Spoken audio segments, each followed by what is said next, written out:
ജീവിത ചരിത്രത്തിന്റെ രണ്ടാം ഭാഗമാണ് ഇവിടെ അവതരിപ്പിക്കുന്നത്.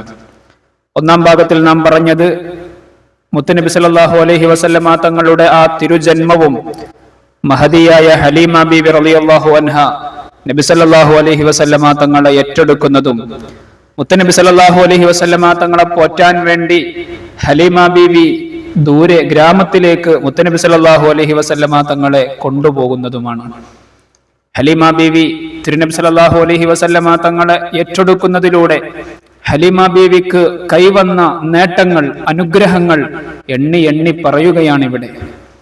മഹദിയായ ഹലീമ ബീവി റളിയല്ലാഹു അൻഹു അവരുടെ സംസാരം തുടരുകയാണ്. ഞങ്ങൾ ബനു സഅദ് ഗോത്രത്തിൽ എത്തിച്ചേർന്നു. ഞങ്ങളുടെ കുഞ്ഞു കുടിലിൽ പ്രവേശിച്ചു. എന്തെന്നില്ലാത്ത ഒരാനന്ദം. മുഹമ്മദ് മോന്റെ ആഗമനം എല്ലാവർക്കും അനുഗ്രഹങ്ങൾ പകർന്നു. ഗ്രാമത്തിന്റെ ഛായ തന്നെ മാറി. ഒരു തരവും ഇല്ലാതിരുന്ന നാടായിരുന്നു അത്. ഇപ്പോൾ ഹരിതാപമായിരിക്കുന്നു. നാൽക്കാലികൾക്ക് ആവശ്യാനുസൃതം മേയാനുണ്ട്. എപ്പോഴും അകിട് നിറഞ്ഞിരിക്കുന്നു. അയൽപ്പക്കത്തെ കാലികൾക്ക് പാലില്ലാത്തപ്പോഴും ഞങ്ങളുടെ മൃഗങ്ങൾക്ക് പാലുണ്ട്. ചിലർ പറയും, ഹലീമയുടെ ആടുകളെ കെട്ടുന്ന സ്ഥലത്ത് നമുക്കും മേയ്ക്കാം. പക്ഷെ അതുകൊണ്ട് മാത്രമായില്ല. ഞങ്ങളുടെ ആടുകൾ എപ്പോഴും ക്ഷീരസമൃദ്ധമായി. 2 വയസ്സുവരെ ഞാൻ മുഹമ്മദ് മോനെ മുലയൂട്ടി. അപ്പോഴും പിന്നെയും അസാധാരണമായ ഒരു വളർച്ചയായിരുന്നു മോന്. ഇനിയിപ്പോൾ മാതാവിനെ തിരിച്ചേൽപ്പിക്കാനുള്ള സമയമായി. വിട്ടുപിരിയാൻ മനസ്സനുവദിക്കുന്നില്ല. പൊന്നുമോന്റെ ആഗമനം ഞങ്ങൾക്ക് നൽകിയ ആനന്ദവും ഐശ്വര്യവും വർണ്ണനാതീതമാണ്. ആമിന ഉമ്മയോട് ഒന്നുകൂടി പറഞ്ഞു നോക്കാം. അക്കാലത്ത് മക്കയിൽ ഒരു പ്ലേഗ് രോഗം ബാധിച്ചിരുന്നു. ഞങ്ങളുടെ നിർബന്ധവും പ്ലേഗും കാരണം മനസ്സില്ലാ മനസ്സോടെ ഉമ്മ മകനെ ഒരിക്കൽ കൂടി വിട്ടുതന്നു. അത്യാനന്ദത്തോടെ വീട്ടിൽ തിരിച്ചെത്തി. എന്റെ മകൾ ഷൈമക്ക് എന്തെന്നില്ലാത്ത ആശ്വാസം. അവളാണ് മുത്തുനബി സല്ലല്ലാഹു അലൈഹി വസല്ലമ തങ്ങൾക്ക് താരാട്ട് പാട്ട് പാടിക്കൊടുക്കുക, ഒക്കത്ത് വെച്ചുകൊണ്ട് നടക്കുക. അങ്ങനെ മാസങ്ങൾ കഴിഞ്ഞു.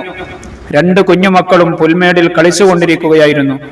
ഞങ്ങളുടെ വീടിന്റെ തൊട്ടു ചേർന്ന് തന്നെയാണ് സ്ഥലം. പെട്ടെന്ന് വമ്രമോൻ ഓടി വന്നു വിറച്ചുകൊണ്ട് പറയാൻ തുടങ്ങി, നമ്മുടെ ഖുറൈശി സഹോദരൻ 2 പേർ വന്ന് എടുത്തുകൊണ്ടുപോയി. വെള്ളവസ്ത്രം ധരിച്ചവരാണവർ. അല്പമകലെ മലർത്തി കിടത്തി നെഞ്ച് പിളർത്തി കൈകൾ ഉള്ളിൽ പ്രവേശിപ്പിക്കുന്നു. ഞാനും ഭർത്താവും പേടിച്ചിരണ്ടു. പെട്ടെന്ന് തന്നെ ഓടിച്ചെന്നു. അതാ നിൽക്കുന്നു മുഹമ്മദ് മോൻ. പക്ഷെ മുഖത്തൊരു ഭാവമാറ്റം. പെട്ടെന്ന് ഞാൻ വാരിയെടുത്തു മാറോടണച്ചു. പൊന്നുമോനെ, എന്തുപറ്റി? ഞാൻ ചോദിച്ചു. മോൻ ഇങ്ങനെ പറഞ്ഞു, വെള്ളവസ്ത്രം ധരിച്ച 2 പേർ വന്നു, എന്നെ മലർത്തിക്കിടത്തി, നെഞ്ചു തുറന്നു ഉള്ളിൽ നിന്ന് എന്തോ പുറത്തെടുത്തു. എന്താണെന്നറിയില്ല. ഞാനും ഭർത്താവും പരിസരം മുഴുവൻ നോക്കി. ആരെയും കണ്ടില്ല. ദേഹത്ത് മുറിവോ ചോരപ്പാടോ ഒന്നും കാണാനില്ല. ദേഹപരിശോധന നടത്തിയപ്പോൾ ഒരത്ഭുതം കൂടി ശ്രദ്ധയിൽപ്പെട്ടു. ചുമലില്ലതാ ഒരു മുദ്ര. പ്രവാചകത്വത്തിന്റെ മുദ്രയാണത്. ഖാത്തമുൻ നുബുവ എന്നാണ് അറബിയിൽ പറയുക. ജന്മനാ തന്നെ മുത്തുനബിയുടെ ചുമലിൽ ഒരു മുദ്രയുണ്ട്. ഇപ്പോൾ സവിശേഷമായ ഒരു ശ്രദ്ധ അതിലേക്ക് എത്തിയെന്നേയുള്ളൂ. മാടപ്രാവിന്റെ മുട്ടയുടെ ആകൃതിയിലുള്ള മാംസത്തിന്റെ തന്നെ ഒരു തടിപ്പ് അല്പം രോമാവൃതമായിട്ടുണ്ട്. ഇങ്ങനെയാണ് ഹദീസിൽ വന്നിട്ടുള്ളത്. ഹലീമയും ഭർത്താവും ആലോചനയിലാണ്ടു. ഇനി എന്ത് ചെയ്യും? എത്രയും വേഗം മക്കയിലേക്ക് പോകാം. ഉമ്മയെ ഏൽപ്പിച്ച് കാര്യം ധരിപ്പിക്കാം. ഇതിനിടയിൽ മറ്റൊരു ഭയം കൂടി വന്നു. പ്രവാചകത്വ മുദ്രയുള്ള കുട്ടിയെ വേദക്കാർ തിരിച്ചറിഞ്ഞിരിക്കുന്നു. വാഗ്ദത്ത പ്രവാചകനാണ് ഇതെന്ന് അവർ മനസ്സിലാക്കി.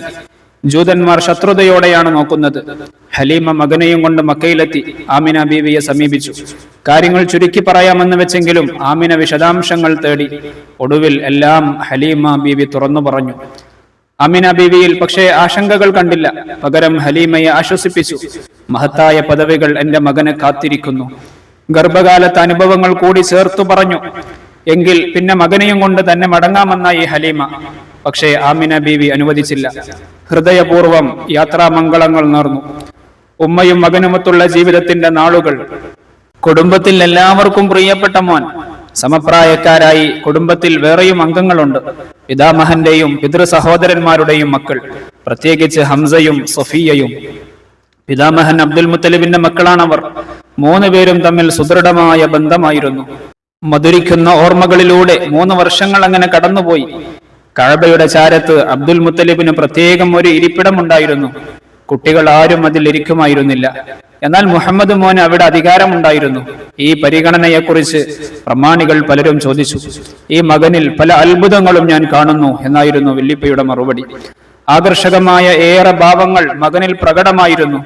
മകന് 6 വയസ്സായപ്പോൾ ഉമ്മ ആമിന ബീവിക്ക് ഒരു മോഹം, മകനുമൊത്ത് യസ്രിബിലെ ബന്ധുക്കളെ ഒന്ന് സന്ദർശിച്ചാലോ. അധികം വൈകാതെ ഒരു കച്ചവട സംഘത്തോടൊപ്പം യാത്രയായി.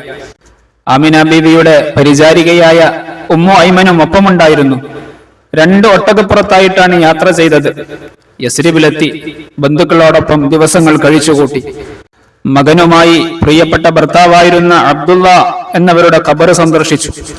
അന്നത്തെ അനുഭവങ്ങൾ പിൽക്കാലത്ത് മുത്തനബി സല്ലല്ലാഹു അലൈഹി വസല്ലമ തങ്ങൾ ഓർത്തു പറയാറുണ്ടായിരുന്നു. ഖസറജുകാരുടെ കുളത്തിൽ നീന്തിയതും കുട്ടികളോടൊപ്പം പട്ടം പറത്തിയതും. കുറച്ചു ദിവസം മദീനയിൽ താമസിച്ചതിന് ശേഷം മക്കയിലേക്കുള്ള യാത്ര ആരംഭിക്കുകയാണ്. യാത്ര ആരംഭിച്ച് കുറച്ചു ദൂരം പിന്നിട്ടപ്പോഴേക്കും ഉമ്മയായ ആമിന ബീവിക്ക് അസുഖം ബാധിച്ചു. ഇനി യാത്ര തുടരാൻ പ്രയാസമാണ്, എവിടെയെങ്കിലും ഒന്ന് വിശ്രമിക്കണം. അങ്ങനെ അബവാ എന്ന സ്ഥലത്ത് തമ്പടിച്ചു. മദീനയിൽ നിന്ന് മക്കയിലേക്കുള്ള വഴിയിൽ 273 കിലോമീറ്റർ അകലെയാണ് അബവാ. രോഗം വീണ്ടും വീണ്ടും മൂർച്ഛിച്ചു.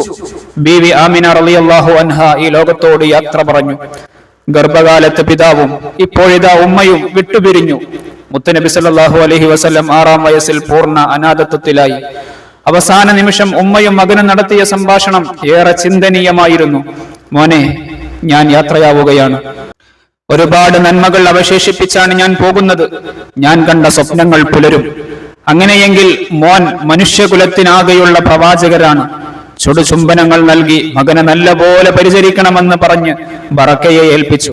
ഏറെ ഭാഗ്യവതിയായ പരിചാരികയാണ് ബറക്ക. ഉമ്മു ഐമൻ എന്നാണ് അറിയപ്പെടുന്നത്.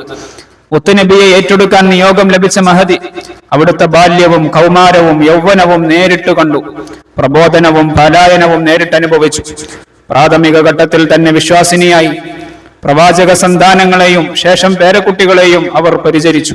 പാലായന വേളയിൽ മഹദിക്ക് ലഭിച്ച അനുഗ്രഹം ഹദീസിൽ ഇങ്ങനെ കാണാം. മദീനയിലേക്കുള്ള യാത്രയിൽ കൂട്ടത്തിൽ നിന്ന് ഒറ്റപ്പെട്ടുപോയി.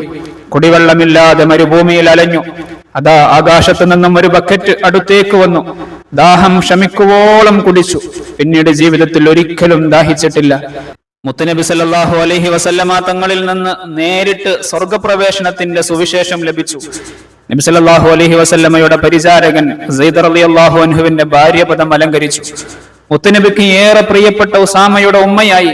ഇങ്ങനെ തുടരുന്നു മഹദിയുടെ വിശേഷങ്ങൾ. ബീവി ആമിന റളിയല്ലാഹു അൻഹയെ അബവായിൽ മറമാടി. തപിക്കുന്ന ഹൃദയവും സ്നേഹബാഷ്പങ്ങളും സാക്ഷിയായി 6 വയസ്സിൽ അനുഭവിച്ച വിരഹത്തിന്റെ വേദന മകനിൽ ആഴ്ന്നു നിന്നു. 60 വയസ്സ് പിന്നിട്ടപ്പോൾ അനുയായികൾക്കൊപ്പം വന്നപ്പോഴും അത് പെയ്തിറങ്ങിയിരുന്നു. ബറക്കയും മകനും മക്കയിലേക്ക് യാത്ര തുടർന്നു. പിതാമഹൻ അബ്ദുൽ മുത്തലിബ് ഇതിനകം വിവരമറിഞ്ഞിരുന്നു. പ്രിയ പൗത്രനെ കാത്തുനിന്നു സ്വീകരിച്ചു. ഉപ്പയും ഉമ്മയും ഇല്ലാത്ത വേദന അറിയിക്കാതെ പോറ്റാൻ തീരുമാനിച്ചു. സദാസമയവും ഒപ്പം കൊണ്ടു നടന്നു. ഓരോ നിമിഷവും പൗത്രനിലെ അസാധാരണത്വത്തെ തിരിച്ചറിഞ്ഞു. അത് മറ്റുള്ളവരോട് പങ്കുവച്ചു.